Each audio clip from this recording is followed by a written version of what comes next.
नमस्कार, मैं हूं निवेदिता। भारत कृषि प्रधान देश है। भारत वो देश है जिसके प्रधानमंत्री लाल बहादुर शास्त्री ने किसानों की अहमियत को समझते हुए जय जवान जय किसान का नारा दिया था। इतना ही नहीं, ये वो देश है जहां 4 किसान नेता पीएम बने हैं। बावजूद इसके किसानों की हालत आज देश में कैसी है, हर कोई जानता है। किसानों की परेशानी रहती है कि सत्ता में बैठे लोगों को कृषि और किसानों की असल हालत की कोई जानकारी ही नहीं। इसलिए कई बार ऐसे फैसले होते हैं जो किसानों के हित में नहीं होते। हालांकि जब से भारत आजाद हुआ है, तब से 4 ऐसे प्रधानमंत्री हुए हैं जो सीधे सीधे किसान परिवारों से आए। उनमें से 3 तो ऐसे थे जो गांव से बेहद गरीब कृषि परिवारों से ताल्लुक रखते थे।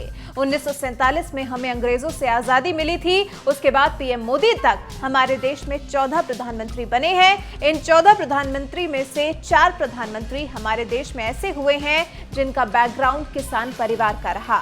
उन किसानों के सबसे बड़े नेता के रूप में जाने जाने वाले चौधरी चरण सिंह, चंद्रशेखर, एचडी देवेगौड़ा और पीवी नरसिम्हा राव, ये चारों प्रधानमंत्री एक किसान परिवार से आए थे। चौधरी चरण सिंह को तो देश भर के किसान आज भी अपना मसीहा मानते हैं। चौधरी चरण सिंह बेशक सबसे कम वक्त के लिए पीएम रहे, लेकिन उन्हें ऐसे थिंकर प्रधानमंत्री के तौर पर याद किया जाता है जिनका दिल गांव किसानों के लिए धड़कता था।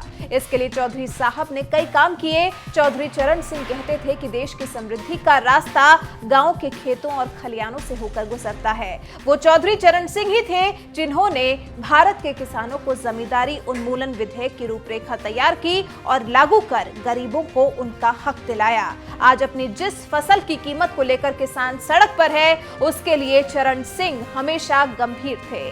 तो वहीं चंद्रशेखर 1990 में देश के 9वें प्रधानमंत्री बने। बलिया के गरीब किसान परिवार में पैदा हुए चंद्रशेखर को खेती किसानी के बारे में बहुत बारीकी से सब कुछ पता था। चंद्रशेखर किसानों के हक को लेकर संसद में हमेशा आवाज उठाते रहते थे।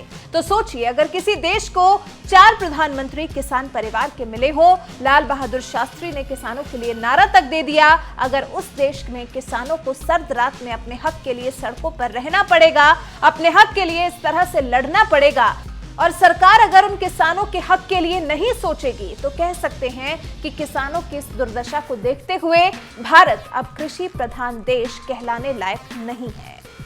कृषि प्रधान देश में किसानों की हालत देश की राजनीति के लिए शर्मनाक है।